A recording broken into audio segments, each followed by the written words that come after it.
Hola chicos, ¿qué tal? Buenas tardes. Bueno, espero que se encuentren bien. En esta oportunidad vamos a continuar con las enfermedades que comprometen el aparato digestivo y lo que nos toca esta semana es comenzar con enfermedades colónicas. Vamos a ver un grupo de enfermedades que son muy frecuentes, en particular la enfermedad diverticular del colon y la constipación, que en muchos pacientes podemos encontrarlas juntas, es decir, que tienen cierta asociación en determinada población.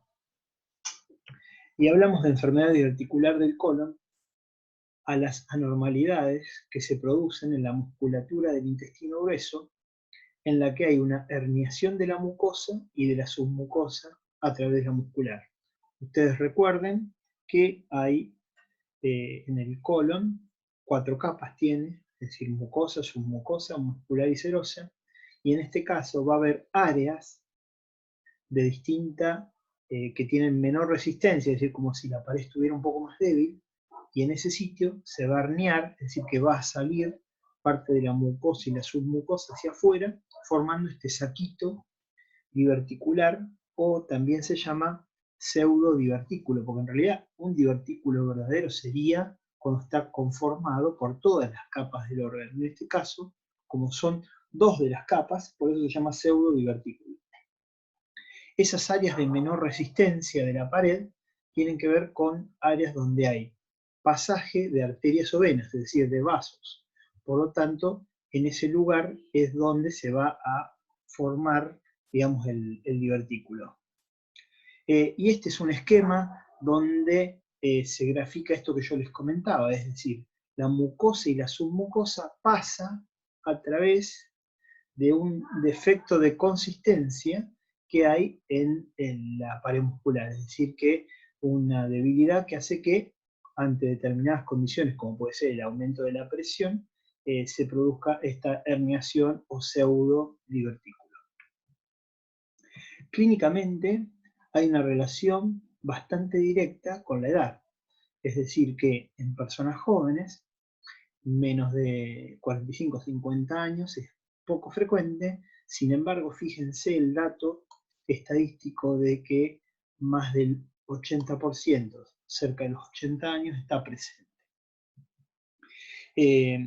Ahora, si bien es muy frecuente, solo en un porcentaje muy pequeño, menos del 20%, va a desarrollar síntomas y signos de la enfermedad. Y más aún, es más reducido el número de pacientes que tiene complicaciones.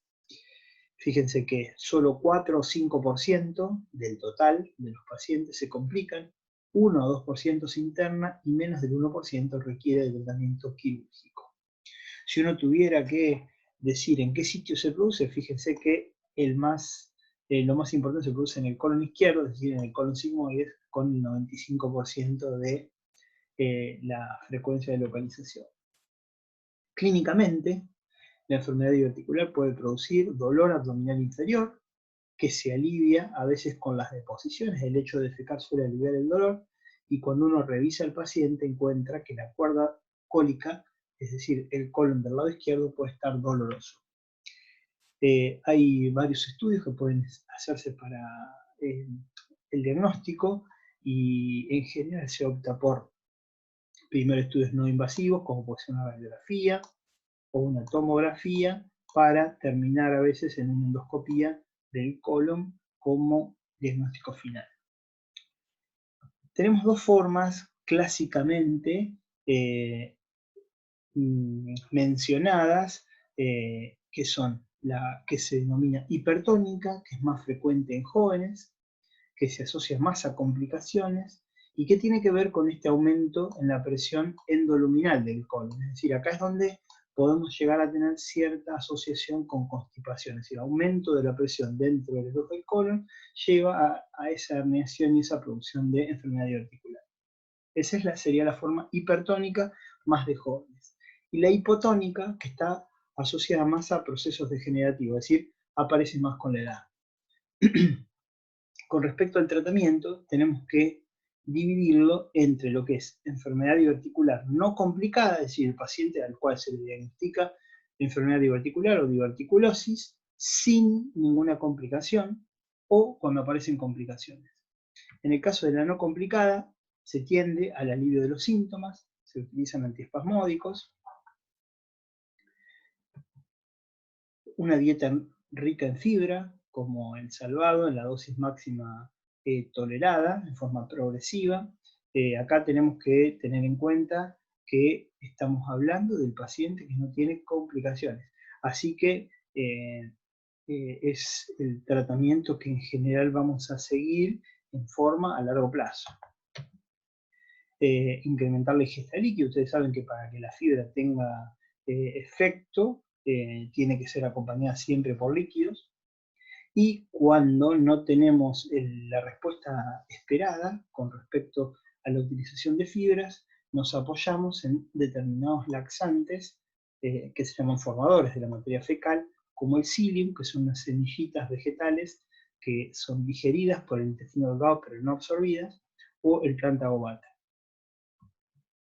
Estas son unas imágenes de radiografías de pacientes que tienen enfermedad diverticular. Fíjense que todas estas bolsitas que se forman acá, por ejemplo, acá, en este sitio, son compatibles con divertículo. Cuando uno le coloca el contraste solo nada más, es decir, sin aire, se ven mejor graficadas. Esta es una placa también de un paciente con enfermedad diverticular del colon, del lado izquierdo. Fíjense, toda esta zona tiene que ver con la presencia de divertículos. Estamos hablando siempre de una patología completamente benigna, que no degenera, es decir, no tiene que tener todo esto bien claro para transmitírselo al paciente. Y esta es cómo se ve la enfermedad diverticular en una colonoscopía. Acá la imagen es interna, estamos dentro del colon y estos orificios que vemos en este sitio tienen que ver con la presencia de divertículos. ¿Está? Todo esto que está aquí. ¿Cuáles son las complicaciones de la enfermedad diverticular? La más frecuente de todas es la que se llama la diverticulitis, es decir, la inflamación de los divertículos. Todo lo que termina en itis, recuerden, tiene que ver con proceso inflamatorio. ¿No?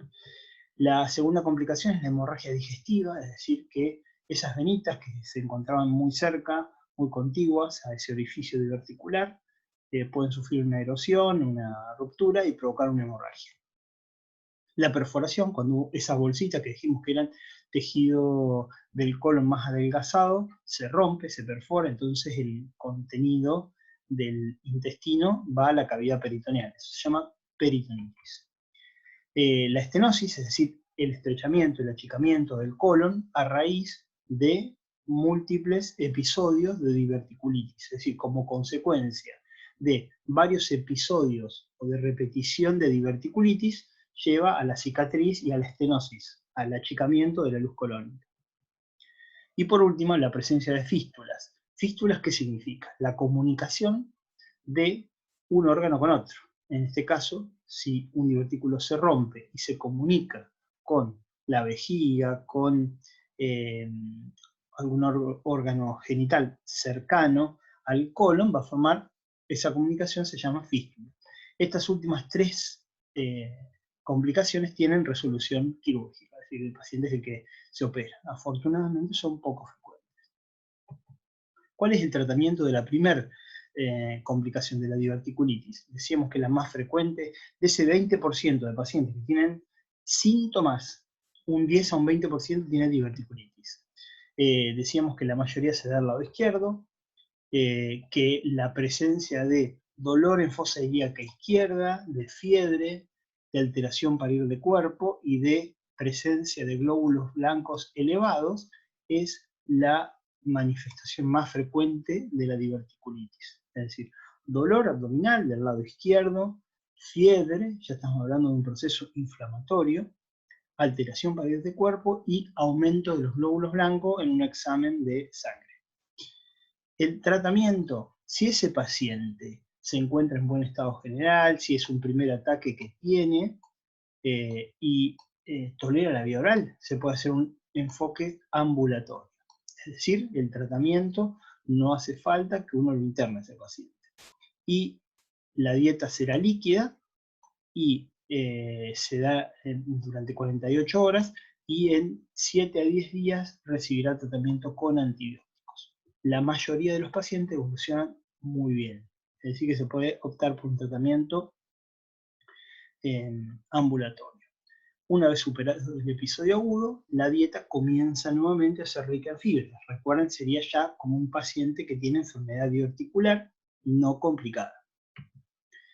Los que requieren de analgésicos potentes o tienen alguna evidencia de irritación peritoneal, porque ya la enfermedad es un poco más, compromete más al paciente, o que no toleran la vía oral, acá la indicación es el reposo digestivo, es decir, que va a tener que estar internado, la hidratación por vía endovenosa, vamos a aplicar antibióticos también, y el control evolutivo porque puede llegar a requerir cirugía. Afortunadamente, como decíamos, es poco frecuente, pero tenemos que considerarlo.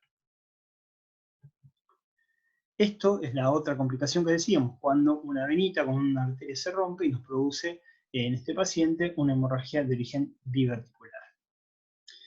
Y algún concepto que quería dejar claro, porque pueden encontrarse con literatura a lo mejor que no del todo actual o de transmisión de conceptos que tal vez no hayan tenido una actualización concreta, porque van a escuchar que las semillas del salvado sí se pueden utilizar en pacientes que tienen enfermedad diverticular y bueno, este estudio, en cierta manera, termina de confirmar lo que nosotros hacemos en consulta, es decir, nos basamos en este tipo de recomendación donde no hay asociación entre el consumo, por ejemplo, de semillas, nueces, en la complicación de diverticulitis o sangrado diverticular. Es decir, que no es que el consumo de este tipo de productos de cereales va a producir una complicación en los divertículos.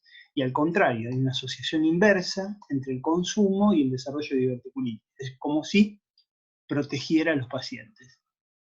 Así que, conclusión, no está contraindicada la ingesta de semillas en pacientes que tienen enfermedad diverticular.